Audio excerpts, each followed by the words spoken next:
কেমন হবে যদি একটা বিমান টেক অফ করার পর হঠাৎ মাঝ আকাশ থেকে গায়েব হয়ে যায় এবং ৩৭ বছর পর যদি আবারও সেই বিমানটি পুনঃ এয়ারপোর্টে ল্যান্ড করতে দেখা যায়।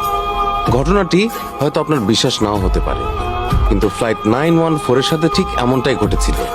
এটি কোনো সাধারণ ঘটনা নয়, বরং এমন একটা ঘটনা যা সমগ্র বিশ্বকে হতবাক করেছিল। আমরা কথা বলছি Douglas DC-4 pan American flight 914 এর, যা 2 জুলাই 1955 সালে নিউ ইয়র্ক থেকে মায়ামির উদ্দেশ্যে রওনা হয়েছিল, কিন্তু কখনো সেটি তার গন্তব্যে পৌঁছায়নি। সকাল তখন 7টা।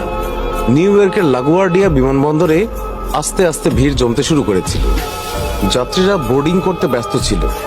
কেউ কেউ বোর্ডিং এর পর বিমানে ওঠার প্রস্তুতি নিচ্ছিলেন, আবার কেউ কেউ বাইরে দাঁড়িয়ে কথাবার্তা বলছিলেন।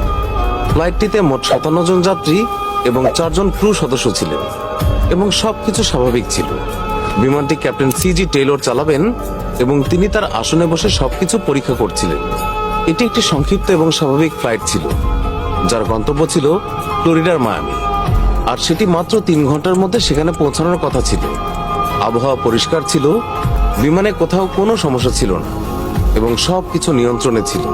ফ্লাইটটি সকাল ঠিক 9:55 উড্ডয়ন করে এবং কয়েক মিনিটের মধ্যেই এটি নিউ ইয়র্কের উঁচু ভবনগুলোকে পেছনে ফেলে আটলান্টিক মহাসাগরের উপরে পৌঁছে যায়। যাত্রীদের মুখে প্রশান্তি ছিল।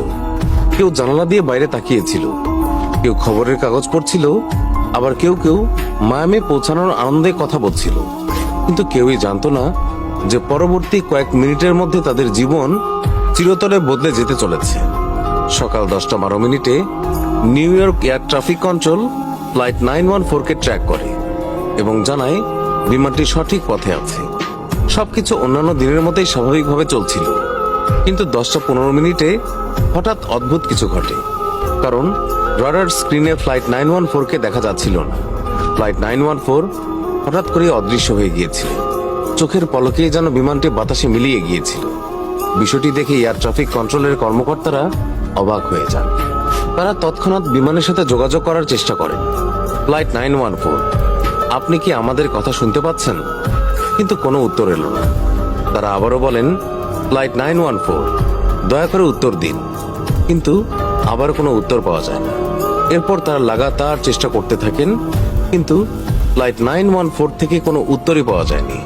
এরপর নিউ ইয়র্ক এয়ার ট্রাফিক কন্ট্রোলে হট্টগোল শুরু হয়ে যায়। এয়ার ট্রাফিক কন্ট্রোলের কর্মকর্তারা ভেবেছিলেন হয়তো কোনো কারিগরি ত্রুটি হবে, কিন্তু যখন তারা অন্যান্য ফ্লাইটগুলোকে ট্র্যাক করে তখন সবকিছু স্বাভাবিক ছিল। শুধুমাত্র ফ্লাইট 914 গায়েব ছিল। মায়ামি এয়ার ট্রাফিক কন্ট্রোলকে তাৎক্ষণিকভাবে অবহিত করা হয় এবং বলা হয় যে ফ্লাইট 914 হঠাৎ রাডার থেকে অদৃশ্য হয়ে গেছে। এতক্ষণে বিমানটি তার গন্তব্যে পৌঁছে যাওয়ার কথা ছিল, কিন্তু পৌঁছায়নি।